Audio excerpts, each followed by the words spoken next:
Hello everyone, welcome to Hindi रोचक कहानियाँ channel. आज की कहानी है लौटाओना। अगर आपको कहानी पसंद आए तो वीडियो को लाइक करें, शेयर करें और चैनल को सब्सक्राइब करें। नितिन ने अपनी पत्नी रुचिका को फोन कर कहा, रुचिका, मैं वृद्धा आश्रम जा रहा हूँ। ये सुन रुचिका हैरान हो गई, पूछने लगी, क्यों, क्या हुआ, तुम वहाँ क्यों जा रहे हो? नितिन ने कहा, रुचिका, अम्मा का पता चल गया। वो 1 साल से कुटीर वृद्धा आश्रम में रह रही है। अम्मा कल नहाते समय बाथरूम में फिसल गई और उन्हें बहुत चोट आई है। अभी मुझे वहां से फोन आया।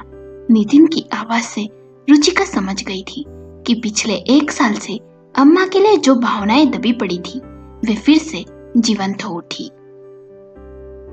रुचिका ने कहा, अच्छा ठीक है, तुम रुको, मैं तुम्हारे ऑफिस आती हूँ। रुचिका नितिन के ऑफिस पहुंच गई।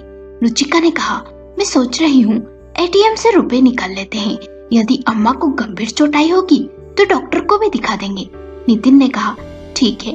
पास ही के एटीएम से रुपए निकाले और वृद्धा आश्रम जाने के लिए निकल गए। रुचिका कार चला रही थी और पास ही में बैठे नितिन की आंखों के सामने 1 साल पहले का वह दृश्य सजीव हो उठा, जब अपनी कुटिल दृष्टि से रुचिका ने अम्मा को इतना अपमानित किया कि वह चुपचाप अपना सामान बांधकर घर से चली गई थी। जाते जाते भी अम्मा की तीक्ष्ण दृष्टि रुचिका पर टिक गई थी। अम्मा ने कहा था, नितिन, मेरी जिंदगी बची ही कितनी है, मेरे लिए तो अपनी गृहस्थी में दरार मत डाल। ये सुन रुचिका ने कहा, जाना तो अम्मा सभी को है, और रही दरार की बात तो वह तो कब की पड़ चुकी है। अब कहीं वह दरार खाई में न बदल जाए, यह आप सोच लीजिए। अम्मा के सदैव हुए आग्रह को तिरस्कार के पेनी धार से काटती हुई रुचिका ने जवाब दिया। वह तो इसी इंतजार में बैठी थी कि कब अम्मा घर छोड़े और उसे पूरी तरह सफलता हासिल हो। कहीं नितिन की भावुकता अम्मा के पैरों में पुत्र मोह की बेड़ियां डालकर उन्हें रोक न ले, इस बात का डर था रुचिका को, इसलिए वह और भी अधिक कटु हो गई थी। अगले ही दिन नितिन ने उसे फोन पर कुटिल हंसी के साथ और बुलंद आवाज में रुचिका को किसी से बात करते हुए सुना। जिंदगी भर पास न फटक देने का इंतजाम कर लिया है, कुशल क्षेम पूछना तो दूर, नितिन श्राद्ध तक नहीं करेगा अम्मा का। उस दिन पत्नी के शब्दों ने नितिन को झकझोर कर रख दिया था। समझ ही नहीं पाया कि यह क्या हो गया उससे, पर जब आंखों से पर्दा हटा तो उसने निर्णय लिया कि किसी भी हाल में वो अम्मा को नहीं जाने देगा। वो रोया, गिड़गिड़ाया, हाथ पैर जोड़े, पैर छुए, पर अम्मा नहीं रुकी। दयनीय बनना उनकी फितरत में नहीं था, वे स्वाभिमानी शुरू से ही थी।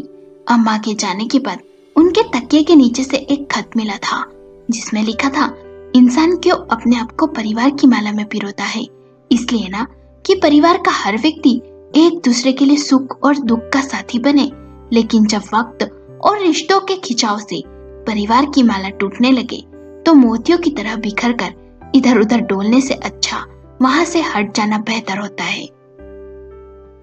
खत में यह भी लिखा था कि मैं कौन सा हमेशा के लिए जा रही हूँ, पर यह समय कुछ दिन, कुछ महीने या फिर कुछ सालों का भी हो सकता है, और दिल से दिल के तार जुड़े होते हैं नितिन, और ये तार जब झंकृत होते हैं तो पता चल जाता है कि हमें किसी ने याद किया है। जिस पल हमें ऐसा महसूस होगा तब हम जरूर मिलेंगे। तुम्हारी अम्मा। नितिन को कई बार सपने में अम्मा का वो चेहरा दिखाई देता था, ढेर सारा प्यार समेटे झुर्रियों भरा वो चेहरा जिसने उसे प्यार दिया, 9 महीने अपनी कोख में रखा, अपने आंचल की छांव दी, उसका स्वास्थ्य, उसकी पढ़ाई, उसकी खुशी, अम्मा की पूरी दुनिया ही नितिन के चारों ओर सिमटी थी। जिन अच्छी परिस्थितियों में रुचिका और नितिन की शादी हुई, उन हालात में अम्मा को न जाने कितना संघर्ष करना पड़ा था। दहेज के कई अच्छे प्रस्ताव लेकर कई संपन्न परिवारों से नितिन के लिए रिश्ते आए थे, पर अम्मा ने बेटे की पसंद को ही अपनी पसंद माना। अम्मा यही कहती रही कि गरीब घर की लड़की अधिक संवेदनशील होगी, घर का वातावरण सुखमय बनाएगी, अच्छी पत्नी, अच्छी बहू साबित होगी। पड़ोसियों के अनुभवों, किस्से, कहानियों को सुनकर नितिन ने यही निष्कर्ष निकाला था कि बहू के आते ही घर का वातावरण बदल जाता है। नितिन का मन किसी अज्ञात आशंका से घिर गया था। अम्मा यह जान गई थी, तभी बड़ी समझदारी से उन्होंने नितिन को समझाया था, बेटा, लोग हमेशा बहुओं को ही दोषी ठहराते हैं, पर मेरी समझ में ऐसा होता नहीं है। घर में जब भी कोई नई वस्तु आती है तो पुरानी वस्तु को हटाना ही पड़ता है। नया पत्ता भी तभी शाख पर लगता है जब पुराना पत्ता गिर जाता है। सामंजस्य, समझौता, समर्पण दोनों ही पक्षों की तरफ से होना चाहिए। अगर ऐसा नहीं होता तो परिवार बिखरता है। नितिन अम्मा की बात सुन आश्वस्त हो गया। अम्मा ने रुचिका को प्यार और अपनत्व से, रुचिका ने उन्हें सम्मान और कर्तव्य निष्ठा से अपना लिया। बहू में उनकी जान बसती थी। उसे सजते संवरते देख अम्मा बहुत खुश होती। रुचिका की कमियों को कोई गिनवाता तो वे रुचिका का ही पक्ष लेती और कहती, जब मेरी शादी हुई थी तब मुझे भी क्या आता था, पर धीरे धीरे सब सीख गई ना, रुचिका भी सब सीख जाएगी। 1 साल के बाद ही नितिन एक बेटे का पिता बन गया। अम्मा के चेहरे पर बहुत संतोष था। इसी दिन के लिए ही तो वह जैसे जी रही थी। अस्पताल के कॉरिडोर में नर्सों, डॉक्टरों से बातचीत करती अम्मा को देखकर कौन कह सकता था कि वह घर से बाहर कभी निकली ही नहीं। पोते का नाम कुश रखा अम्मा ने। 1.25 महीने तक उन्होंने रुचिका को बिस्तर से उठने भी नहीं दिया। उल्टा गरिमा को भी बुला लिया। दोनों ननंद भौजाई बैठकर गप्पे मारती, अम्मा रसोई संभालती। अब तो 1 महीना होने को आया अम्मा, मेरी सास ने तो 15 दिन बाद ही घर की भागदौड़ मुझे संभालने को कह दिया था। अम्मा को काम करते देख गरिमा ने कहा तो अम्मा ने बुरा सा मुंह बनाया और कहा, तेरे ससुराल में होता होगा, मैं तो अभी बहू से कोई काम न कराऊं। और संयुक्त परिवार की तो यही परिभाषा है कि जरूरत पड़ने पर एक दूसरे के काम आओ। अभी कच्चा शरीर है, कहीं ऊंच नीच हो गई तो जिंदगी भर का रोना। 1.25 महीना बीत गया। गरिमा अपना ससुराल जाना चाहती थी। जाने से पहले कहा, अम्मा एक बार बाजार तो मेरे साथ चलो, एक दिन भाभी घर संभाल लेगी। पर अम्मा ने कहा, ऐसा करो तुम दोनों ननद भाभी चले जाओ, मैं कुश को संभाल लूंगी। गरिमा ने कहा, नहीं अम्मा, मुझे आपके साथ जाना है। पर अम्मा ने कहा, नहीं अभी नहीं, फिर कभी चलेंगे, अभी तेरे जाने की तैयारी भी तो करनी है। पर अम्मा की आंखें कहते हुए नम हो गई।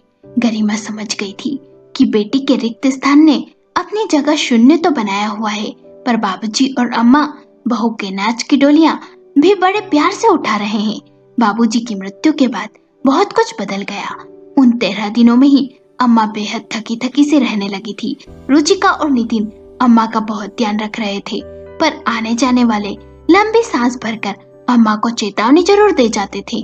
पति के जाने के बाद पत्नी का सब कुछ छिन जाता है, अधिकार, आधिपत्य, सब कुछ।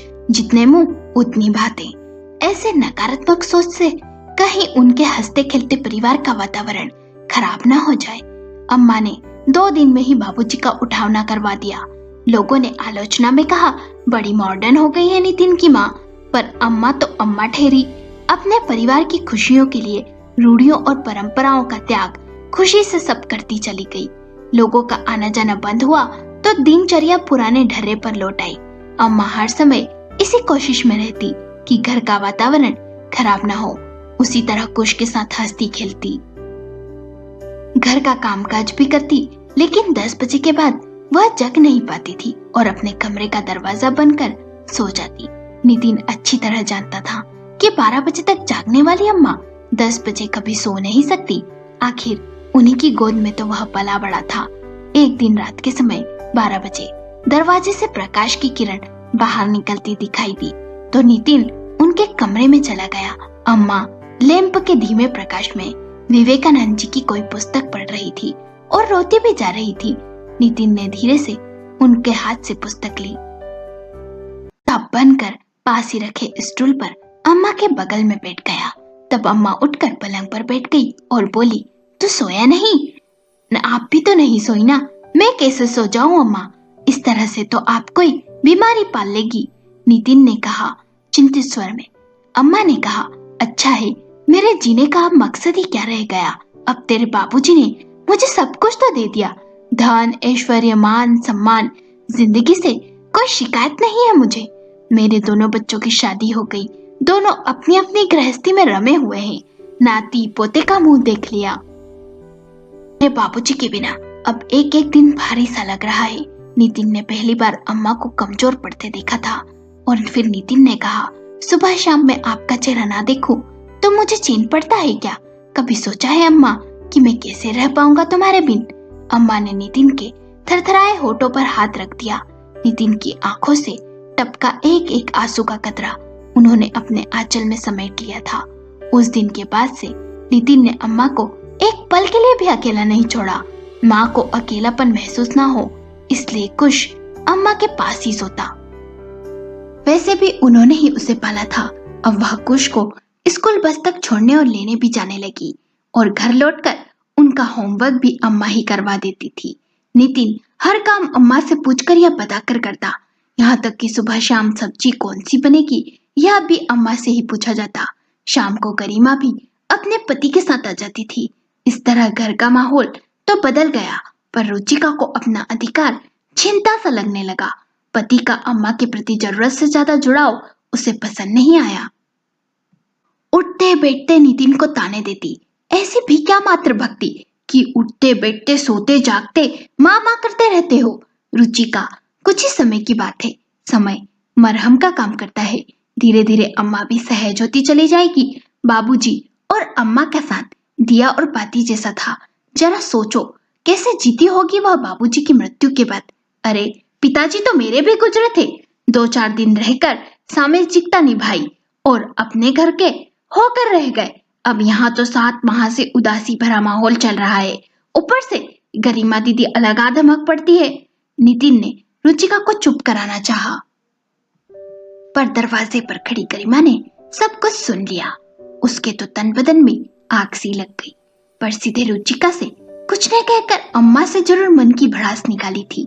गरिमा ने अम्मा से कहा, अम्मा 2 ननंदे हैं मेरी, हफ्ते में बारी बारी दोनों आती है। मेरी सास के साथ मुंह से मुंह जोड़कर बैठी रहती है। रसोई में मैं अकेली पीसती हूँ, सब्जी काट कर भी कोई नहीं देता मुझे। और यह एक घर है, सब कुछ किया कराया मिलता है, तब भी बहू को चैन नहीं। देख गरिमा, तेरे ससुराल में होता होगा, बहू तो घर की लक्ष्मी होती है, उसकी निंदा कोई बेटी से क्यों करे भला। वह पहले ही अपना घर छोड़ पराए घर आती है। गरिमा की बात को बीच में काटकर अम्मा ने बचाव करते हुए कहा, पर बेटी के जाने के बाद उन्होंने बारीकी से सोचा। सुहाग उनका उजड़ा, नहीं गिला शिकवा किया, चुपचाप कोने में बैठी किताबों से मन बहलाती रही, कुश के साथ समय बिताया। फिर भी घर का वातावरण खराब क्यों हो गया? मन में यह विचार आया कि कहीं ऐसा तो नहीं नितिन उन्हें ज्यादा समय देने लगा है, इसलिए बहुत चिड़चिड़ी हो गई है। हर पत्नी को अपने पति का साथ अच्छा ही लगता है। अम्मा ने एक अहम फैसला लिया। अगले दिन शाम होते ही वह सत्संग पर चली जाती, अपनी हम उम्र औरतों के साथ मिलकर कुछ देर प्रवचन सुनती रहती, फिर गपशप में थोड़ा समय बिताकर घर वापस आ जाती। उन्होंने यही दिनचर्या अपना ली। हमेशा की तरह नितिन अम्मा के कमरे में जाता और जब वह नहीं मिलती तो रुचिका से प्रश्न करता। रुचिका 10 दलीलें देती, पर नितिन को चैन नहीं था। व्यवहारिक सोच रखने वाली अम्मा कर्म पर विश्वास करती थी। अपना घर छोड़कर सत्संग कथा कीर्तन करने वाली महिलाओं को अम्मा हे दृष्टि से ही देखती थी। फिर अब क्या हो गया? रुचिका ने कहा, बाबूजी के जाने के बाद अम्मा कुछ ज्यादा ही नेम नियम मानने लगी है, शायद समाज के डर से। एक शाम जब अम्मा घर लौटी तो घर कुरुक्षेत्र का मैदान बना हुआ था। रुचिका बुरी तरह चिल्ला रही थी। नितिन का स्वर धीमा था। फिर भी अम्मा ने इतना तो सुन ही लिया, दाल रोटी का खर्च तो निकलता नहीं, फल दूध कहाँ से लाऊं? रात को रुचिका अम्मा के कमरे में फल रखने गई तो उन्होंने बहू को अपने पास बिठाकर कहा, एक बात कहूं रुचिका? जी अम्मा। वो समझ गई थी कि अम्मा ने शायद हम दोनों की बातें सुन ली है। तुमने बीएड किया है और शादी से पहले भी तुम्हें एक स्कूल में पढ़ाती थी। वह तो ठीक है अम्मा, पर तब परिवार की कोई जिम्मेदारी नहीं थी। अब कुछ भी है, उसे कौन संभालेगा? रुचिका के चेहरे पर चिढ़ के भाव आ गए। मैं संभालूंगी उसे, अम्मा ने दृढ़ता से कहा। 4 पैसे घर में आएंगे तो घर भी सुचारू रूप से चलेगा। सास बहू की बात चली रही थी कि गरिमा और नितिन कमरे में आए। नितिन ने कहा, अम्मा ग्रेच्युटी इंश्योरेंस से सब मिलाकर 9 लाख रुपए मिले हैं। और 9,000 रुपए तुम्हें पेंशन मिलेगी। नितिन ने कागजों का लिफाफा अम्मा को दिया। लिफाफा देख अम्मा ने कहा, मैं क्या करूंगी इतने पैसों का, तुम ही रख लो अपने पास ये कागजात भी। नितिन ने कहा, नहीं अम्मा, ये पैसा तुम्हारा है, तुम्हारे सुख दुख में काम आएगा। अम्मा ने लिफाफा ले लिया। रुचिका ने सुना तो अपना माथा पीट लिया। बाद में नितिन से बोली, राजी खुशी अम्मा तुम्हें अपनी जमा पूंजी दे रही थी तो ली क्यों नहीं? पूरे मिट्टी के माधो हो तुम तो, अब बुढ़िया सांप की तरह पैसों पर कुंडली मारकर बैठी रहेगी। तब तड़ाक से एक झन्नाटेदार थप्पड़ पड़ा रुचिका की गाल पर। यह क्या हो गया? अम्मा ने सब देख मन में सोचा, मेरे दिए हुए संस्कार शिक्षा सभी पर पानी फेर दिया। नितिन ने आंसुओं से भरी दृष्टि से गरिमा की ओर अम्मा ने देखा था, जिसे पूछ रही हो कि यह सब क्यों हो रहा है इस घर में। अचानक गरिमा ने कहा, सारी लड़ाई पैसों को लेकर है। बाबूजी थे तो इन पर कोई जिम्मेदारी नहीं थी घर की, अब खर्च करना पड़ रहा है तो परेशानी हो रही है इन्हें। अम्मा ने कहा, मैंने रुचिका से कहा कि कोई नौकरी तलाश ले, कुछ पेंशन के पैसे मैं नितिन को दे दूंगी। कुछ दादी से प्यार करता, पड़ोसी तक अम्मा से सलाह लेते। गरिमा और नितिन माँ को प्यार सम्मान देते तो रुचिका चिढ़ती, पता नहीं क्यों। चाहे अम्मा यही प्यार सम्मान अपनी तरफ से दोगुना करके बहू को देती, फिर भी न जाने क्यों रुचिका का व्यवहार बद से बदतर होता चला गया। अम्मा के हर काम में मीन में छोटी छोटी बातों पर रूठना, हर किसी बात को काटना, परिवार की जिम्मेदारियों के प्रति उदासीनता रुचिका के व्यवहार के हिस्से बनते चले गए। 1 साल बाद बाबूजी का श्राद्ध था। गरिमा को तो आना ही था, बेटी के बिना ब्राह्मण भोज कैसा। उस दिन पहली बार गरिमा ने अम्मा को देखा। जिम्मेदारियों के बोझ से अम्मा बुढ़ा गई थी। हर समय तनाव की स्थिति में रहने की वजह से घुटनों में दर्द होना शुरू हो गया था उनके। ब्राह्मण भोज के बाद अम्मा धूप में पलंग डालकर बैठ गई। नितिन गरिमा रुचिका को अपने पास आकर बैठने को कहा।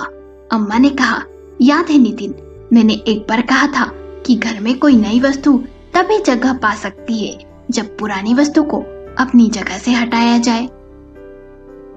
इसी तरह जब परिवार के लोग पुरानी वस्तु को कूड़ा समझकर फेंकने पर ही उतारू हो जाए तो भलाई इसी में है कि उस वस्तु को किसी सुरक्षित स्थान पर पहुंचा दिया जाए।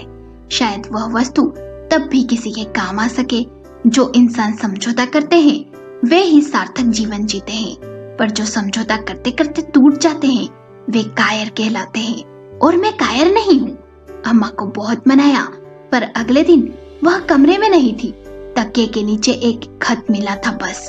विचारों में डूबता उतरता नितिन वृद्धा आश्रम के विशाल गेट के सामने आ खड़ा हुआ।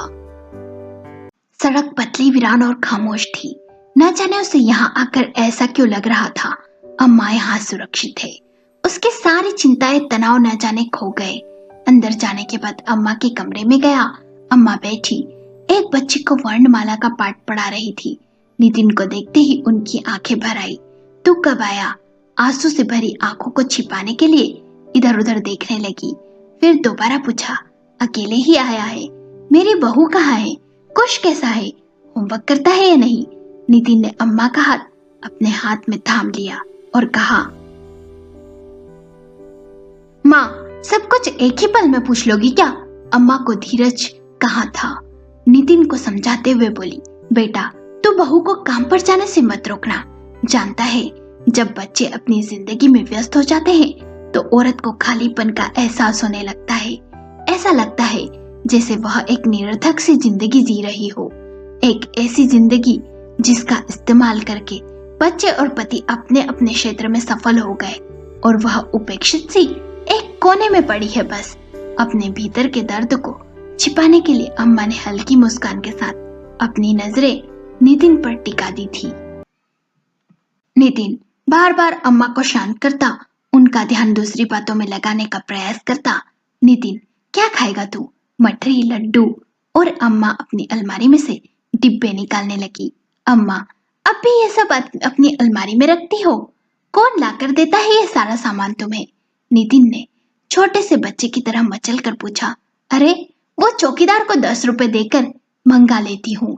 यहाँ भी कुश की तरह कई नन्हे नन्हे बच्चे हैं, कमरे में आते ही कुछ मांगने लगते हैं।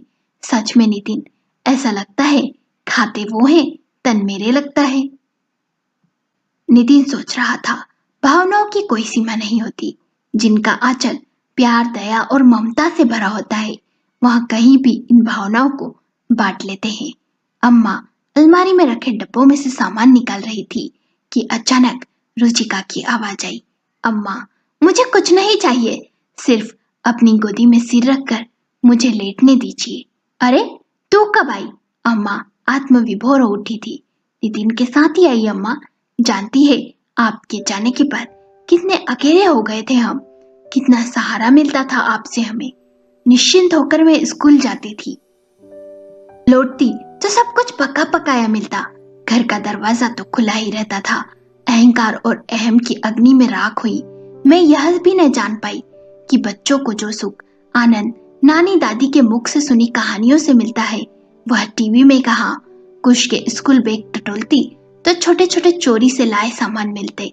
नितिन घंटों आपके फोटो के पास बैठे रोते, फिर मन का संताप दूर करने के लिए नशे का सहारा लेते तो मन रो उठता कि क्यों जाने दिया मैंने आपको।